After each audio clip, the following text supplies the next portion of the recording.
राम राम हरियाणा में सौरभ भारद्वाज और एक बार फिर आप सभी के साथ लाइव हैं।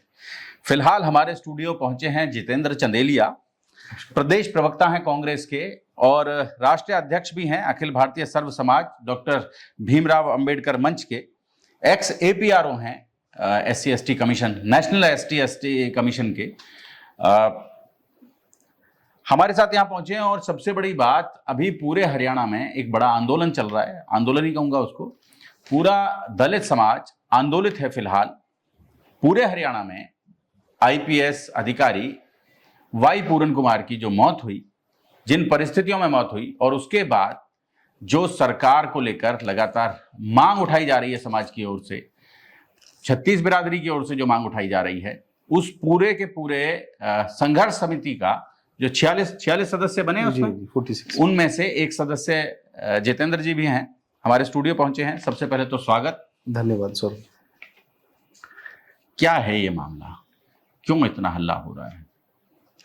देखिए, मैं इस सारे मामले की, जो ये हरियाणा में इतने बड़े अधिकारी, ADGP रैंक के अधिकारी जो सिस्टम के सामने हार गए, और जातिवादी जो सिस्टम है उसने एक ADGP को इस तरह मजबूर कर दिया, एक IPS अधिकारी को, कि उसे जिंदगी जीना मुश्किल और मरना आसान लगा।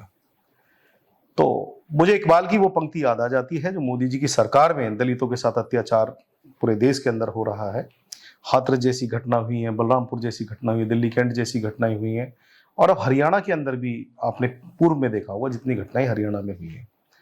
और अब एक IPS अधिकारी, उसको सिस्टम ने इस कदर मजबूर कर दिया कि वो सुसाइड, आज हमारे बीच में नहीं है, सुसाइड कर गए। वो पूरे हरियाणा नहीं, पूरे देश का दलित लामबंद है। और मैं आपको बताना चाहता हूं कि ये जो माहौल देश के अंदर भाजपा की सरकार में है, तो मुझे इकबाल की वो पंक्ति याद आ जाती है कि गुनाहगारों में शामिल हूं, गुनाहों से नहीं मतलब, मेरा हमदर्द कातिल है, सताएगा जाने कब तक। तो हालात बद से बदतर हैं देश के अंदर। और जब जब कोई दलित उत्पीड़न की घटनाएं होती हैं तो माननीय हमारे प्रधानमंत्री नरेंद्र मोदी जी, गृह मंत्री अमित शाह जी, और हमारे हरियाणा की घटनाओं पर हमारे पूर्व के मुख्यमंत्री खट्टर साहब और अब के वर्तमान मुख्यमंत्री नायब सिंह सैनी साहब मूक दर्शक बन जाते हैं। तो बड़ा दुर्भाग्यपूर्ण है। आज एक IAS पत्नी है उनकी, अमनीत जी, एक उनका पूरा परिवार, उनकी बेटियां हैं, वो पूरा परिवार जिस डर और भय के माहौल में जी रहे हैं, जहां तो उन्हें सोशल जस्टिस मिलना चाहिए था, सोशल जस्टिस मिलने की बजाय उन पर दबाव दिया जा रहा है। बिचौलियों को बीच में सरकार भेज रही है जो विभीषण का काम कर रहे हैं, जो समाज के हैं लेकिन ना तो वो हमारी जात के हैं ना जमात के हैं। ऐसे लोगों को हमारे बीच में भेजा जा रहा है और पदों के लिए कहा जा रहा है कि आपकी बेटी को DSP रैंक से हम भर्ती कर देंगे। तो बड़ा हास्यास्पद लगता है, दुर्भाग्यपूर्ण भी है। तो बाबा साहब डॉक्टर भीमराव अंबेडकर के संविधान का पन्ना ये हर रोज फाड़ देते हैं। चंडीगढ़ में कल 12 तारीख को महापंचायत थी, मुझे भी जाना था, लेकिन किसी कारणवश मैं नहीं जा पाया। एक कार्यक्रम था UP उत्तर प्रदेश में, अलीगढ़ के अंदर, जिला अलीगढ़ में, मैं वहां पर गया हुआ था। वहां भी प्रदर्शन किया, पूरे देश में प्रदर्शन हो रहे हैं। फरीदाबाद में भी हमने कैंडल मार्च निकाला। सफाई कर्मचारियों ने 15 तारीख से राष्ट्रव्यापी हड़ताल की घोषणा की है। सफाई कर्मचारियों ने तो की है, साथ में जितने भी अम्बेडकरवादी संगठन हैं, जितने भी दलित सामाजिक संगठन हैं, सभी संगठनों ने लामबंद होकर राष्ट्रव्यापी आंदोलन छेड़ने की भी इनसे कहा है, और उसकी जिम्मेदारी 48 घंटे का अल्टीमेटम हमने दिया है। पंचायत का भी यही निर्णय हुआ जो कल पंचायत हुई चंडीगढ़ में संत शिरोमणि रविदास भवन पर। तो हमने अल्टीमेटम दिया है माननीय प्रधानमंत्री जी को और हरियाणा की सरकार को, नायब सैनी सरकार को, कि 48 घंटे तक यदि जो दोषी हैं उन दोषियों पर कार्रवाई नहीं की जाती, उनको पद से नहीं हटाया जाता, बर्खास्त नहीं किया जाता। और हमारी कुछ मांगे भी हमारी कमेटी की हैं कि हाई कोर्ट की मॉनिटरिंग में ये जांच हो। SIT यहां पर गठित की है, लेकिन SIT प्रदेश सरकार के प्रभाव में होती है, इसलिए हम CBI जांच की भी यहां पर हमने मांग की है। तो हम ये चाहते हैं कि यहाँ सोशल जस्टिस मिले। जब एक IPS और IAS परिवार को सोशल जस्टिस नहीं मिल पा रहा और वो सिस्टम और जातिवादी ढांचे से हार गए, वो मनुवादी ताकतों से हार गए, तो बड़ा दुर्भाग्यपूर्ण है। तो यहां पर बड़ा संवेदनशील मामला है और सरकार जिस तरीके से इस मामले को खींच रही है, तो उससे सीधा स्पष्ट होता है कि दलितों की हितैषी ये सरकार नहीं है, दलित विरोधी ये सरकार है। नहीं, अब पिछले 7 दिनों से, जी। 7वां दिन है शायद, आज 8वां दिन है। 8वां दिन है, पिछले 8 दिनों से डेड बॉडी का दाह संस्कार नहीं हो रहा है। देखिए, ये सनातन की बात करते हैं, ये हिंदू धर्म की बात करते हैं। भगवान महर्षि वाल्मीकि जयंती भी मेरे ख्याल से कल 14 तारीख को नायब सिंह सैनी जी नूह में आ रहे हैं। तो मैं समझता हूँ ये सिर्फ जिस दिन ढकोसला ये है। घटना घटी उस दिन वाल्मीकि जयंती थी। हाँ, उस दिन वाल्मीकि जयंती थी। भगवान महर्षि वाल्मीकि जिन्होंने रामायण योग वशिष्ठ लिखे, अगर बड़े बड़े जो देश के हस्ताक्षर हैं, उन्होंने कहा, अटल बिहारी वाजपेयी जी ने तो सदन में कहा सौरभ जी, कि अगर वाल्मीकि नहीं होते जिन्होंने रामायण, सिर्फ कुछ लोगों को यहां तक पता है कि रामायण लिखी, लेकिन उन्होंने योग वशिष्ठ जैसा ग्रंथ भी लिखा, दो ग्रंथ लिखे, महाकाव्य लिखे। तुलसीदास जी ने तो सिर्फ ट्रांसलेट किया, या कंबन ऋषि ने, दक्कन में कंबन की रामायण कहते हैं, उन्होंने भी ट्रांसलेट किया। तो ऐसे ऋषि के पर उसी जाति से आने वाले एक आईपीएस अधिकारी, एडीजीपी रैंक का अधिकारी सुसाइड कर जाता है सिस्टम से हार कर। सरकार की अनदेखी जो रही, लगातार अनदेखी रही। उनके पिताजी बीमार थे, संवेदनहीन ये सरकार है, पिताजी के लिए भी, उनकी देखरेख के लिए भी उनको छुट्टी नहीं दी गई। एक आईपीएस अधिकारी को, एडीजीपी रैंक के अधिकारी को इस तरीके से मानसिक प्रताड़ित किया गया कि मैं फिर कहूंगा कि उन्हें मरना आसान और जीना मुश्किल लगा। आज उनकी एक आईएएस पत्नी, पूरा दलित समाज, पूरे देश का दलित समाज, हमारे नेता राहुल गांधी जी ने भी कहा, पूरे देश का दलित समाज कह रहा है, हर वो व्यक्ति जो मानवता के आधार को मानता है, सर्वधर्म समभाव, सर्वधर्म निरपेक्षता का जो व्यक्ति है, वो व्यक्ति मानवता को लेके हर देश का हर नागरिक ये कह रहा है कि इस परिवार को न्याय मिलना चाहिए। जब एक आईएएस और आईपीएस परिवार को न्याय नहीं मिल पा रहा, तो एक आम व्यक्ति, देश का आम व्यक्ति, मोदी जी की सरकार से, हरियाणा की नायब सिंह सैनी जी सरकार से कैसे न्याय की उम्मीद करेगा अगर उसके साथ ऐसा कुछ होता है? बचा क्यों रहे हैं ये?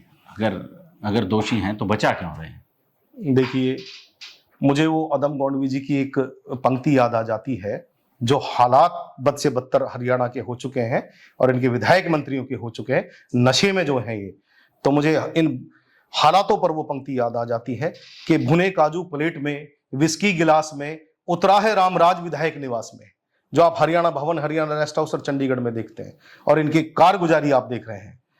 और मुझे फिर मुनव्वर राणा भी याद आते हैं लखनऊ से, कि दरबार में जब ओहदों के लिए एक सामाजिक न्याय मंत्री कृष्ण बेदी जी, में नाम लेके कहूंगा, हमारी समाज से हैं, लेकिन ना तो वो जात के हैं ना जमात के हैं। उन्होंने पिछली हिसार वाले प्रकरण में भी, हमारी बेटी का जिस प्रकार हत्यार उनका रेप हुआ, उस प्रकरण में भी जो उनकी भूमिका रही सबने देखी, और आज इस प्रकरण में भी उनकी जो भूमिका है, तो मुझे मुनव्वर राणा वहां पर याद आते हैं कि दरबार में जब ओहदों के लिए पैरों पे अना गिर जाती है, कौमों के सर झुक जाते हैं, चकरा के हया गिर जाती है।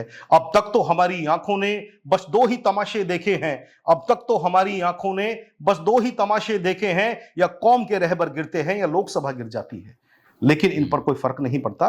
बड़ा दुर्भाग्यपूर्ण है और मानवता को शर्मसार करने वाली घटना है। सीधा एक आईपीएस अधिकारी को और कई आईपीएस अधिकारियों को जो इसमें लिप्त हैं, उनको बचाया जा रहा है। देश के गरिमापूर्ण कानून और संविधान से, बाबा साहब अंबेडकर के लिखे कानून संविधान से बड़ा कोई नहीं है, लेकिन संविधान का ये पन्ना फाड़ रहे हैं, संविधान की जो बेइज्जती कर रहे हैं। आपने देखा, सीजीआई की भी मैं घटना का जिक्र करूंगा।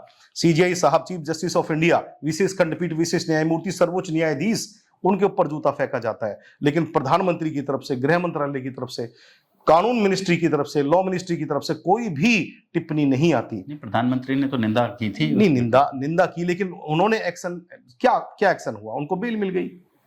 जो एक कड़ा एक्शन उन पे होना चाहिए था, उनको बेल दी गई। जिन जजों ने बेल दी, किस मानसिकता के वो जज है? जुडिशरी किस तरफ जा रही है? देश के हालात, जो बुद्धिजीवी वर्ग है वो जुडिशरी के ऊपर भी फोकस कर रहे हैं। मैं फिर दोबारा इस प्रकरण पर आना चाहूंगा। एक आईएएस और आईपीएस परिवार आज वहां पर बैठा हुआ है न्याय के लिए।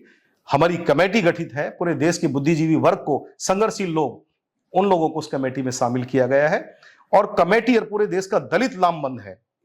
जो वाई पूरन कुमार हमारे एक एडीजीपी आईपीएस अधिकारी थे, अमनीत जी एक आईएएस अधिकारी हैं, उनका परिवार है उनके सोशल जस्टिस के लिए। और जब तक उनको सोशल जस्टिस नहीं मिल जाता, 48 घंटे का हमारा अल्टीमेटम है, फिर राष्ट्रव्यापी आंदोलन हम करेंगे। लेकिन जितेंद्र भाई, आपको नहीं लगता कि ये जो पूरा प्रकरण है, अब एक ये जातिवादी रंग में रंगता चला जा रहा है? दलित समाज लगातार डिमांड कर रहा है कि न्याय मिलना चाहिए और उसको लेकर बैठे हैं। बलबल में मैं देख रहा था, पंजाबी सभा वो शत्रुजीत कपूर को सपोर्ट कर रही है। खाप पंचायतें जो हैं वो उतर आई हैं, जो एसपी रोहतक थे, उनके नरेंद्र बिजराणिया जी पक्ष उनके सपोर्ट में उतर आई हैं। तो आपको नहीं लगता कि धीरे धीरे एक जातिगत क्लैश जो है वो पूरे हरियाणा में पैदा हो रहा है इस पूरे प्रकरण की वजह से? देखिए, अंग्रेजों ने हिंदू महासभा को, आरएसएस को प्रोटेक्ट करने का काम किया था, मुस्लिम लीग को प्रोटेक्ट करने का काम किया था, उनको पैसे देते थे। 1926 से ये इस साजिश में थे कि देश का बंटवारा जाति धर्म के नाम पर हम करें। हमारे नेता, सदन में नेता प्रतिपक्ष राहुल गांधी जी ने, खारगे जी ने, रणदीप सुरजेवाला जी ने और हमारे प्रदीप नरवाल जी मेरे मित्र हैं, सेक्रेटरी हैं आईसीसी, उन्होंने, तमाम कांग्रेस के लीडरों ने और कार्यकर्ताओं ने कहा है कांग्रेस इस मुद्दे पर संविधान के साथ और पीड़ित परिवार के साथ खड़ी है। लेकिन नेता सदन, नेता प्रतिपक्ष के कहने का भी सरकार पर विपक्ष के कहने का कोई असर नहीं है और इन्होंने डिवाइड एंड रूल, अंग्रेजों की नीति का अनुसरण करते हुए खाप पंचायतों को यहां पर भड़का दिया है और जिस तरीके से जातीय रंग ये इन्होंने दे दिया है, इसको मैं समझता हूं इसके हालात आने वाले समय में भयावह होंगे और ये सारा जो बुद्धिजीवी वर्ग है प्रदेश का, देश का, वो समझ रहा है कि किस प्रकार ये मनुवाद को बढ़ाने वाले लोग और संविधान के भक्षक ये लोग हरियाणा में गृह युद्ध की स्थिति पैदा करना चाहते हैं। ये मैं आपको बताना चाहता हूं। जिस प्रकार नरेंद्र बिजराणिया जी एसपी रोहतक थे, तो उनके पक्ष में जो खाप पंचायतें आ रही हैं, अभी सारी खाप पंचायतें तो नहीं आई हैं, लेकिन कुछ खाप पंचायतें आई हैं, तो मैं समझता हूं। और जिस प्रकार पलवल में शत्रुजीत सिंह कपूर के डीजीपी है, जो उनके पक्ष में पंजाबी समाज जिस प्रकार प्रदर्शन कर रहा है, पंचायतें कर रहा है, तो मैं समझता हूं कि ये जातीय दंगा यहां पर कराने की इनकी मंशा है, इस मुद्दे को दबाने की इनकी मंशा है और इसके पीछे एक सुपर सीएम भी है, उनका भी नाम आ रहा है, एक सुपर सीएम है। और वो सुपर सीएम आप भी जानते हैं सौरभ जी, कौन है हरियाणा में सुपर सीएम? सीएम तो नायब सिंह सैनी, लेकिन उनके पीछे एक सुपर सीएम है। कौन उनको बचाना चाहते हैं? 3K कौन थे? 3K वो कौन थे जो हरियाणा को चला रहे थे? वो 3K के बारे में आप जानते हैं, मैं नाम लेके कहता हूं। मनोहर लाल खट्टर जी, खट्टर साहब वो के थे, हमारे खुल्लर साहब चीफ सेक्रेटरी थे और हमारे डीजीपी साहब शत्रुजीत सिंह कपूर, ये 3K थे जो हरियाणा को चला रहे थे। और जिस प्रकार हरियाणा को रौंदा है, कुचला है, किसानों को, मजदूरों को, कर्मचारियों को, हर वर्ग के व्यक्ति को इन्होंने डंडे से, लाठियों से, मुकदमों से, वो सबने देखा है।